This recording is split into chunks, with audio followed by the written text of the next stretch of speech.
ఏంటండి ఇలా కవిలిపోయింది? ఏం లేదు జానకి, కొత్తగా మూటలు మోయడం కదా, 4 రోజులు పోతే అదే సర్దుకుంటుంది. నువ్వు సోపరొద్దు. ఇప్పుడు రాజకుమారులా ఉంటే మీరు నా కోసం కూలి వాళ్ళ మూటలు మోస్తున్నారు. జానకి, మహారాణిలా ఉండే నువ్వు నా కోసం వస్త్రం లేదు, దాని ముందు ఇదంతా. మనం తలెత్తుకుని బ్రతకడం కోసం తలదించుకుని మూటలు మోయడంలో తప్పులేదు జానకి.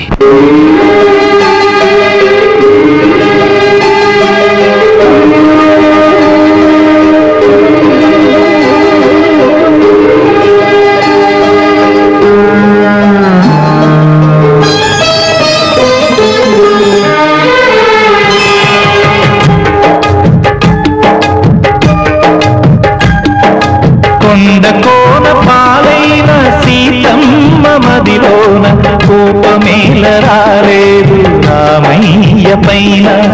కొండ పాలైన సీతమ్మ మదిలోన కోపమేల రాలేదు రామయ్య పైన.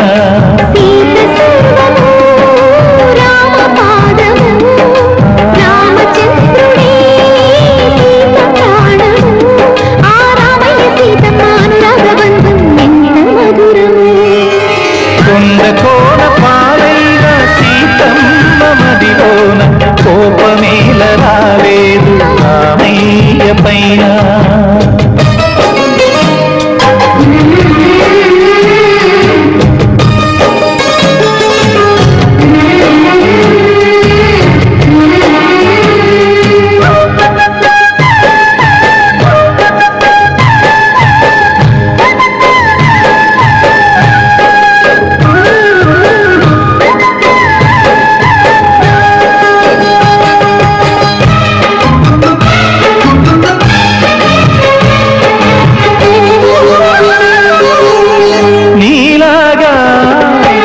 ద్రౌపదుంటే ధర్మరాజు దూదరిగా పేరొందునా, భారతాన యుద్ధమునకు తావుండునా.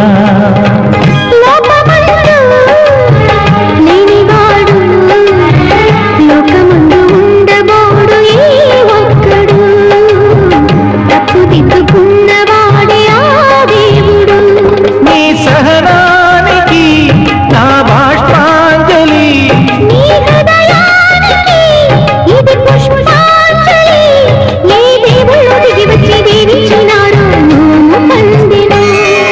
కొండ పాలైన సీతమ్మ మదిలోన కోపమేల రాలేదు రామయ్య పైన. రాయల్లే ఉన్నా ఈ రామయ్య పైన.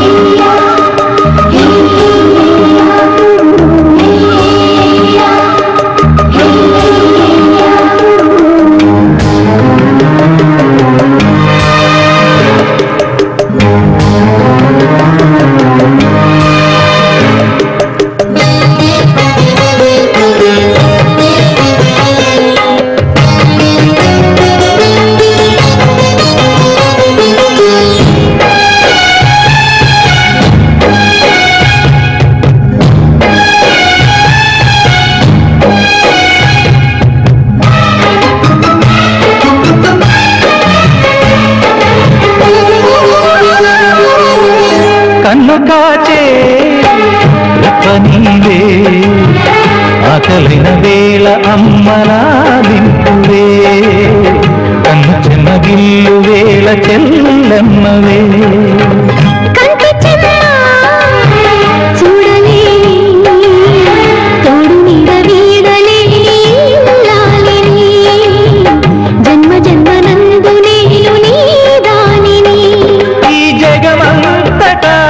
నిన్ను తిలకించని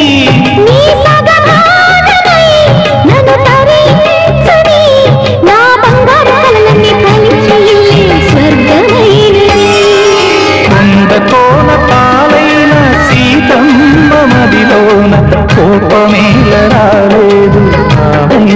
పైన రాయల్లే ఉన్నా ఈ రామయ్య పైన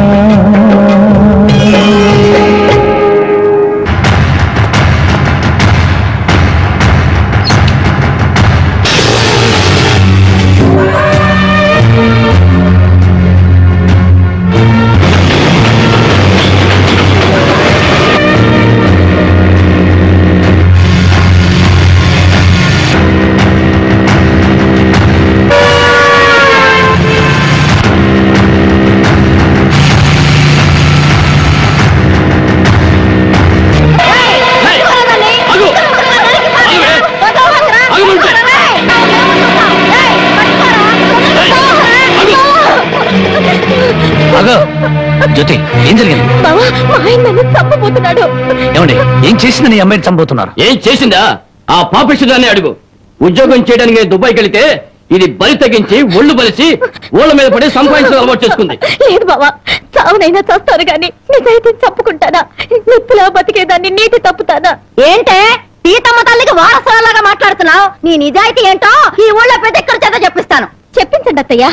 నిజంగా నేను చెడిపోయిన దాన్ని అయితే ఆయన నన్ను చంపక్కర్లేదు.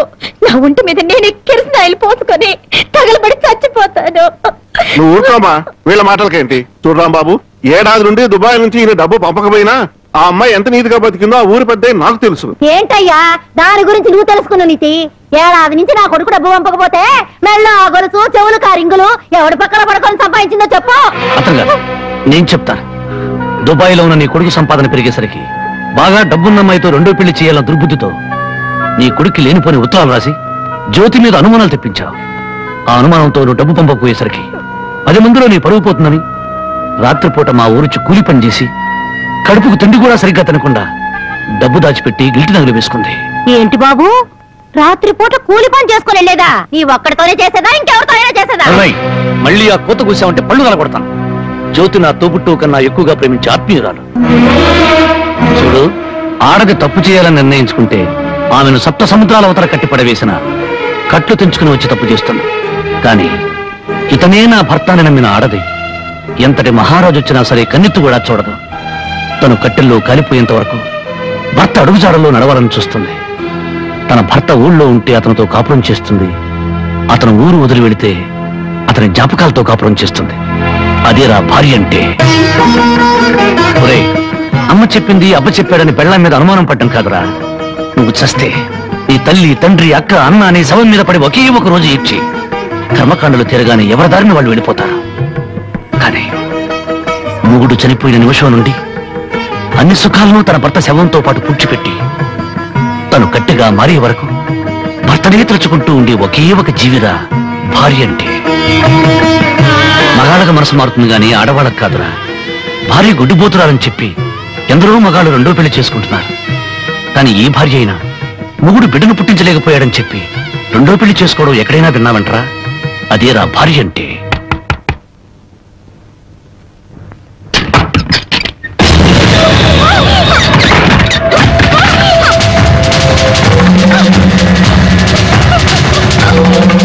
అంతెందుకు, నా సంగతి తీసుకో. భార్య తాళి కూడా ఆమె జోదం వాడిని వంటరా నేను. అలాంటి నాకు తన రక్తం ఆమె అన్నం పెట్టిందిరా నా భార్య. చివరకు ప్రాణాలు తీసుకునేనా సరే నన్ను కాపాడాలనుకుంది. ఆ దేవత సాక్షిగా చెప్తున్నాను, నా మాట నమ్మ. జ్యోతి అమాయకురాలు.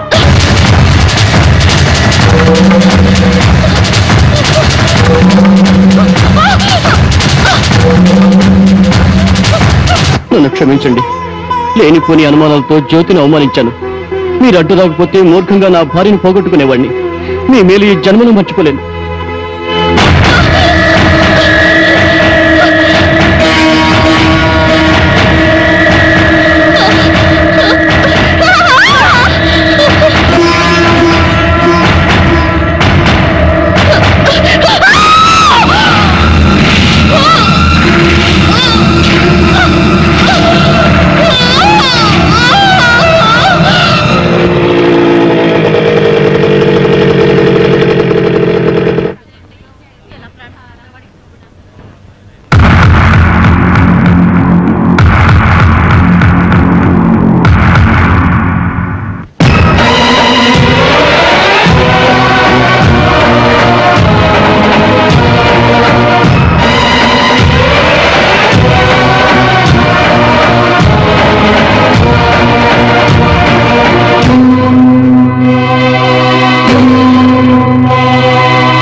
జానకి